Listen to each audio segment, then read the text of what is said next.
Hey guys, welcome back to Peptronic YouTube channel. आज हम एक बहुत ही इंपॉर्टेंट टॉपिक देखने वाले हैं ज्योमेट्री का। इसका नाम है orientation of three ordered points. ठीक है।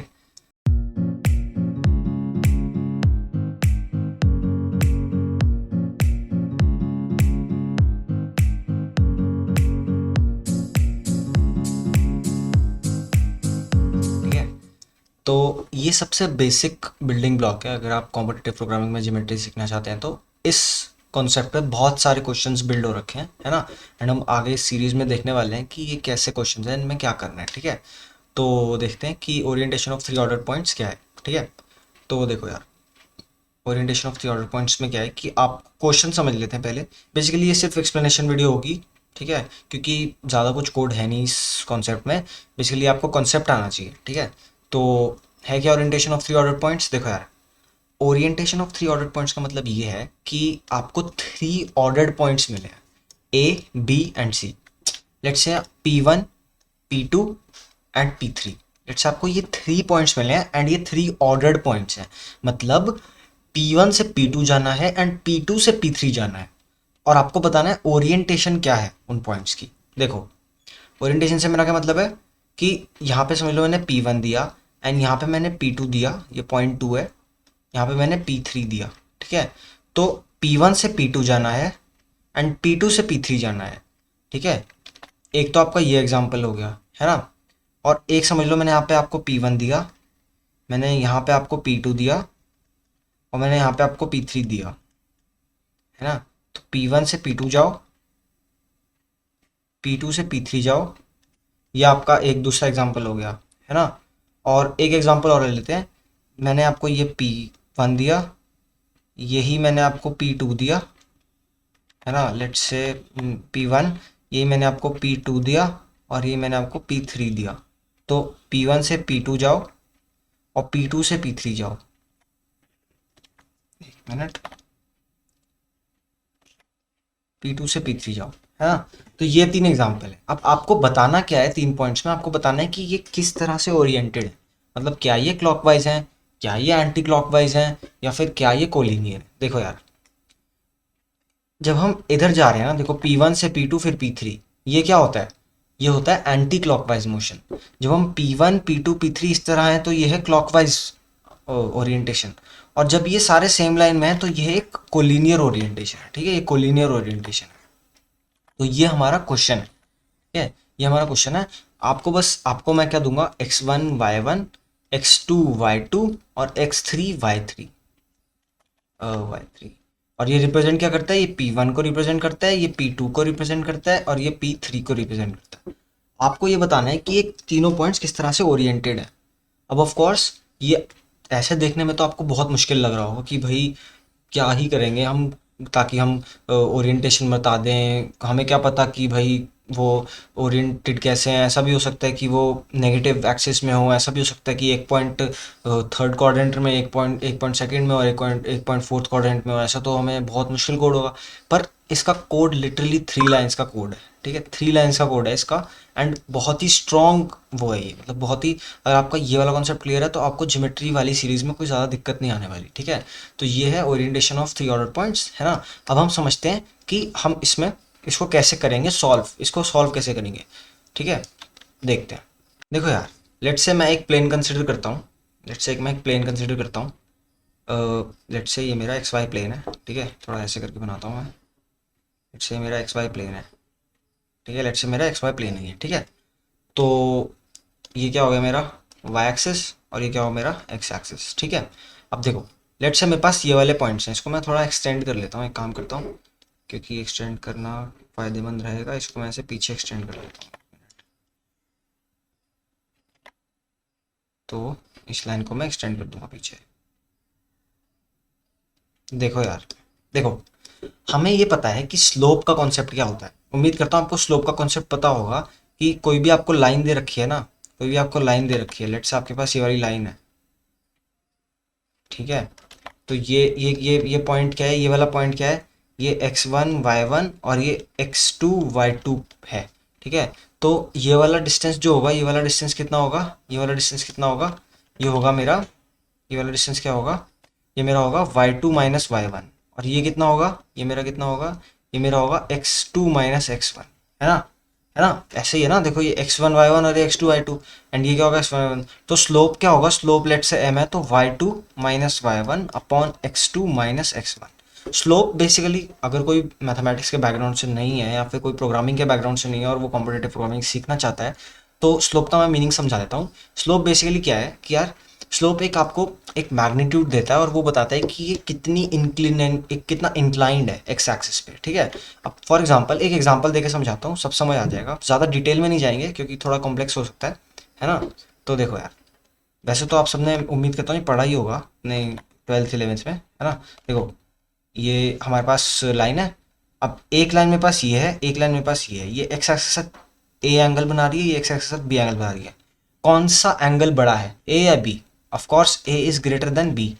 तो किस लाइन का स्लोप ज़्यादा होगा, तो M A is greater than M B, ठीक है, M A is greater than M B. तो बेसिकली ये बताता है कि किस लाइन का एंगल ज़्यादा बड़ा है, ठीक है, किस लाइन का एंगल ज़्यादा बड़ा है।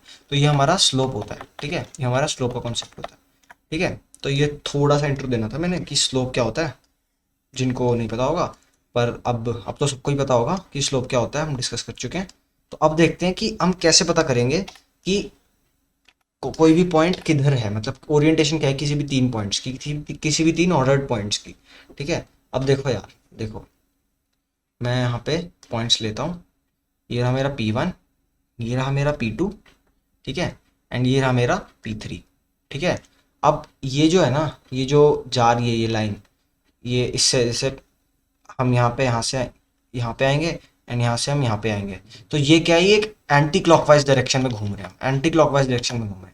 एंड अगर आप ध्यान से देखोगे ना, तो अगर मैं इन दोनों लाइंस को ज्वाइन कर दूं ना आपस में, इन दोनों को, इन दोनों पॉइंट्स को और इन दोनों पॉइंट्स को, तो ये क्या बनाते हैं, देखो ये वाली लाइन तो एक्सटेंड होके, समझ लो मैंने इसको क्या करा, इसको मैंने ज्वाइन कर दिया और यहाँ पे ये एक्स एक्सिस के साथ इतना एंगल बना रही है, ठीक है।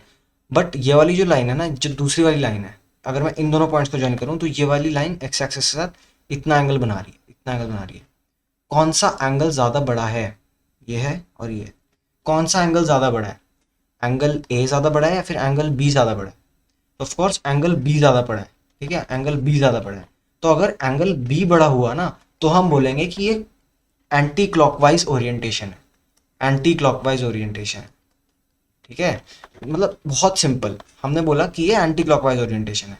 आप समझ लो यही पॉइंट, यही पी, ये वाला पॉइंट, अगर लेट सपोज ये यहाँ पे होता, लेट सपोज मैं सेम डायग्राम में बना देता हूँ, लेट सपोज ताकि डिफरेंस साथ में दिख जाए, लेट सपोज ये वाला पॉइंट यहाँ पर होता, कहीं पे यहाँ पर होता, ठीक है।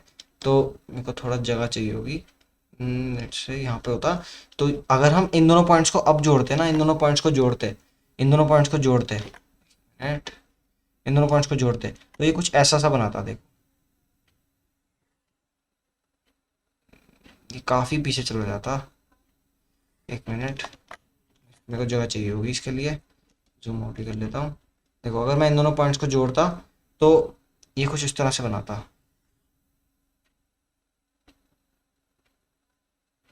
इस तरह से ये बनाता, एक्स एक्सिस के साथ इसकी प्रोजेक्शन ऐसी होती कुछ, है ना।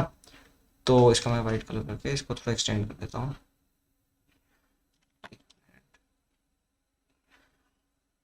इस तरह बनाता है ना। अब देखो, अब हमारा, अब समझ लो ये P3 था और ये भी P3 था, ठीक है, ये P1 और ये P2, ये वाला केस हम देख चुके हैं कि अगर angle B is greater than angle A हो, मतलब जो हमारा P2 P3 में एंगल बन रहा है, स्लोप है जो P2 P3 का स्लोप है, अगर वो स्लोप इससे बड़ा हो, क्योंकि ऑफ कोर्स हम स्लोप की क्यों बात कर रहे हैं, एंगल की बात क्यों नहीं कर रहे, क्योंकि जब हम स्लोप कैलकुलेट करते हैं ना, स्लोप को हम प्रिसाइसली कैलकुलेट कर सकते हैं, पर जब एंगल्स कैलकुलेट करते हैं ना, तो उसमें फिर ट्रिग्नोमेट्री आ जाती है एंड फिर उससे फ्लोटिंग पॉइंट इंटीजर्स हो जाते हैं, फिर प्रिसीजन एरर्स होने शुरू हो जाते हैं, ठीक है। इसलिए हम स्लोप की बात करते हैं। तो स्लोप अगर इस लाइन का इस लाइन से बड़ा है तो एंटी क्लॉकवाइज होगा, ठीक है। पर अगर पॉइंट P3 यहाँ पे ना होकर पॉइंट P3 यहाँ पर होता, तो देखो जो ये वाली लाइन है ना, एंगल बी ये रहा, अब एंगल यही है, एंगल ए यही रहेगा, तो एंगल ए बड़ा है कि एंगल बी बड़ा है? ऑफ कोर्स एंगल ए बड़ा होगा इस केस में, ठीक है, ऑफ कोर्स एंगल ए बड़ा होगा, क्योंकि देखो यार, देखो एंगल ए बड़ा होगा एंड एंगल, अगर एंगल ए बड़ा होगा तो हम बोलेंगे, अगर एंगल ए बड़ा होगा, if angle A is greater than angle B, हम बोलेंगे कि एंगल का साइन थोड़ा वो हो गया, पर हम बोलेंगे कि ये क्लॉकवाइज ऑर्डर में है, क्लॉकवाइज ऑर्डर में है। और अगर angle A is less than angle B होगा तो हम बोलेंगे ये एंटी क्लॉकवाइज ऑर्डर में,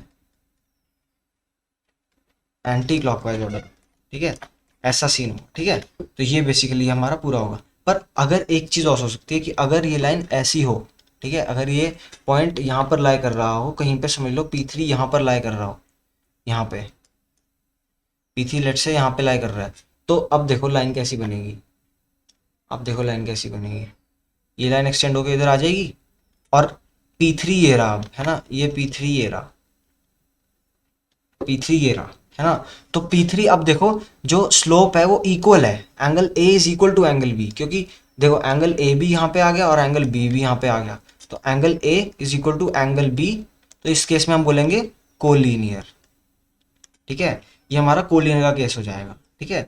तो यही इसका पूरा लॉजिक है, ठीक है, यही इसका पूरा लॉजिक है, और इससे हम सिंपली बता देंगे कि क्लॉकवाइज है, एंटी क्लॉकवाइज है, कि क्या है, कि कोलिनियर है, ठीक है। अब थोड़ी मैथमेटिक्स करते हैं और इसको थोड़ा कोड में कन्वर्ट करने की कोशिश करते हैं। हमने पहले डायग्राम्स देखे, अब हम मैथमेटिक्स देखेंगे और मैथमेटिक्स को हम कोड में कन्वर्ट करेंगे, ठीक है।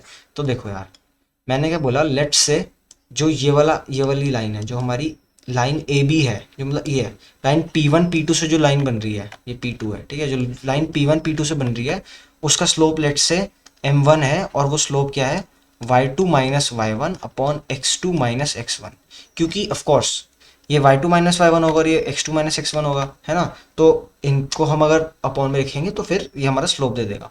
एंड P2 किस पॉइंट से बना है, x1 y1, नहीं P2 बना है x2 y2, एंड P1 बना है x1 y1 से, ठीक है।